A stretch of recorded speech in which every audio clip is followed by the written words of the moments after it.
Welcome back. Thanks again for joining us. We continue with our broadcast from Midrand at the 6th Ordinary Session of the Pan-African Parliament's 3rd Parliament, I should say. We're going to talk about money now. It's always a bit of a thorny issue and rather controversial at times. I'm joined now by the Deputy Chairperson of the Pan-African Parliament's Committee on Monetary and Financial Affairs. It's Honourable Rachel Shebesh from Kenya. Very good morning to you. Thank you so much for joining us. Thank you very much.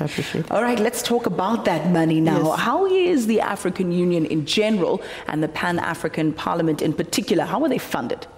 We're funded through the African Union, and the member states are the ones who have the obligation to fund the African Union so that we are able to run our own programs. Of course, most of the time the money is not enough to do the kind of programs we want, and so we do also work with donors to help us achieve some of our objectives.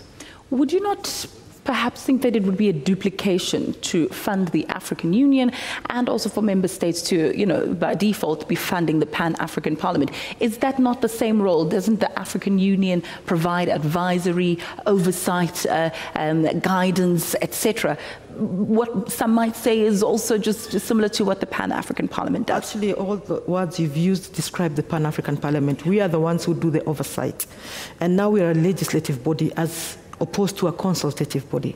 So when we were consultative, and really as much as we would debate an issue, the most we could do is just, give our suggestions to the African Union. Now we will be engaging in model laws that all African countries will be asked to be ratifying in their country. That makes us legislative, and that's definitely means that we need more capacitation, and that would probably come from the member states.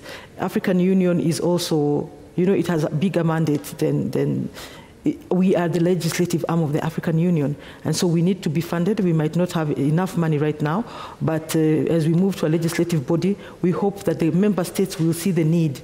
Like, for example, Kenya, and the president is coming here today. Many presidents have visited us. They have seen the potential, and that's why they were able to pass our new protocol for the Pan-African Parliament. Mm-hmm. And so we are hoping for better facilitation. Yes. You say you don't have enough money at the moment.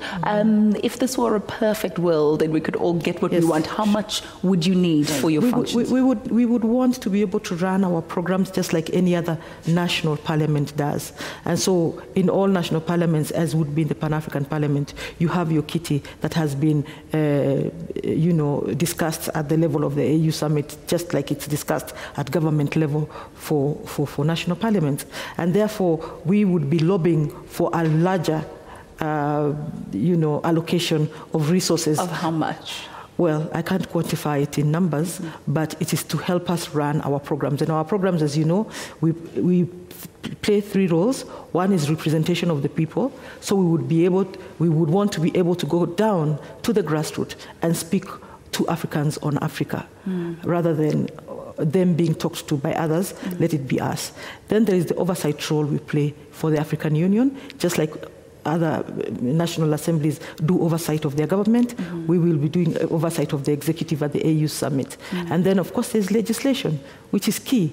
And legislation needs funding because you have to research and be sure that you're bringing the best law that can be brought on the floor of the House, so that the African Union is able, to adapt it and to implement it. Are you audited at all? Is there any sense of accountability for the Pan-African Certainly Parliament? we are audited, and we have our own committee that we look at the way we are spending our funds, but also at the African Union, we are highly,